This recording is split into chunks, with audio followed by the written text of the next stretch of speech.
Aksi pengeroyokan yang terjadi pada 9 Agustus lalu sempat terekam kamera pemantau.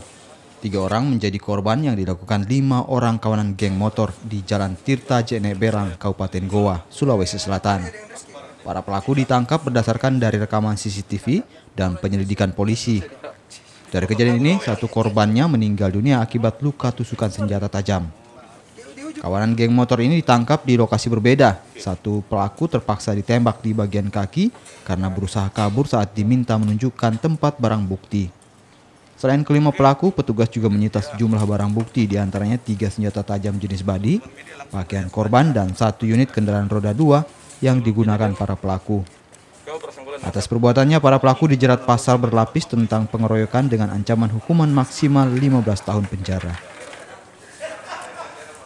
Pelaku melakukan penganiayaan terhadap ketiga korban ini, 3 yang tertusuk dengan menggunakan badi, pisau kemudian 1 MD. Dan setelah itu oleh Polres Goa, tim anti bandit melakukan penyelidikan di lapangan dan berhasil mengamankan 4 orang terduga pelaku. Dan setelah dilakukan penyelidikan, ternyata pelaku utamanya saudara DK, di mana pada saat itu setelah selesai melakukan pengeroyokan dan melakukan penikaman terhadap korban yang MD, dan dia melarikan diri ke daerah Lu atau Palopo. Sebelum kejadian, kau bersangkutan dengan siapa? Galang. Hah? Galang. Nah, setelah kejadian oleh Galang, lalu selanjutnya kau mau bikin apa?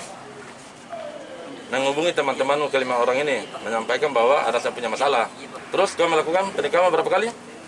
1 kali. Siapa yang kau tikam? Baju hitam. Pada saat itu samar-samar kena gelap.